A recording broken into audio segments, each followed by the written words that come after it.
Alright, so today I'm going to do a quick little video on my Pilot Custom Heritage 912. One of my favorite pens that I have. This one has a Falcon nib on it, size 10 Falcon nib. It's a factory nib. I bought it off of eBay, I got a pretty good deal on it.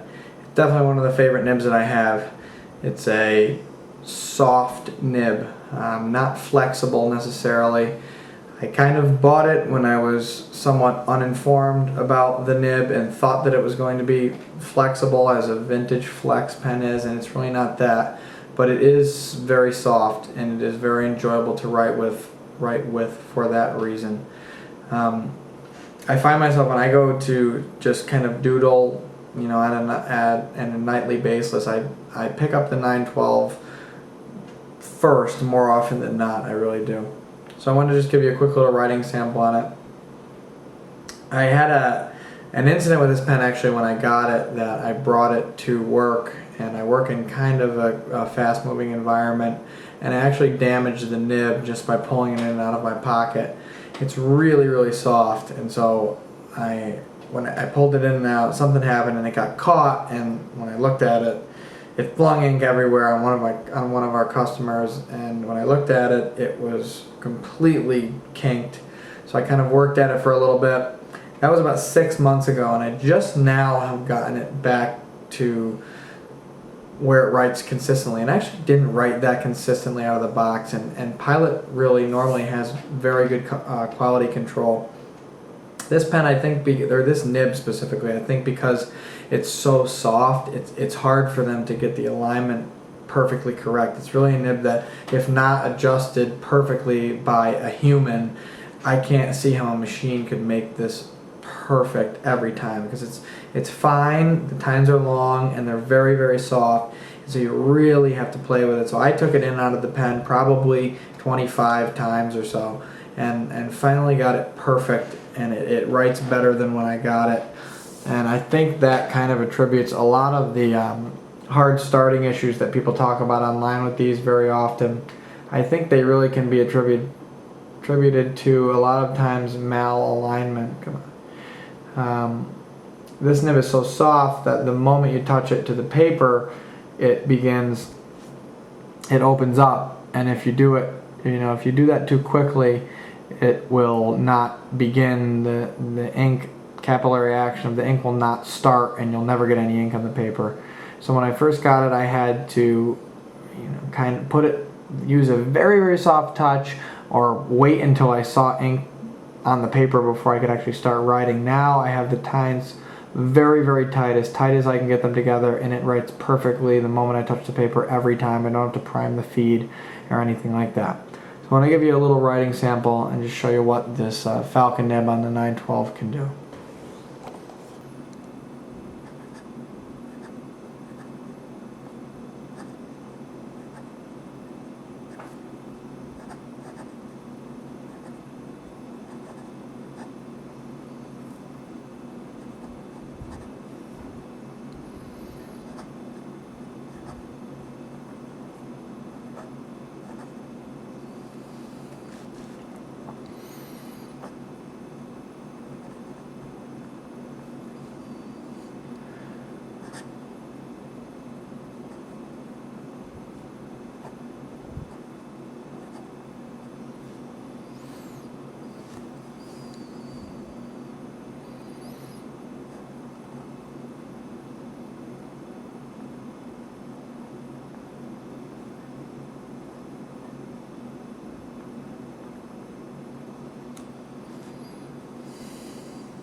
One of my favorite pens to write with, truly. I find myself using it to write letters. Almost every time I write a letter, I use this pen because it's a long time, soft, it's very comfortable to write with, has a very nice bounce.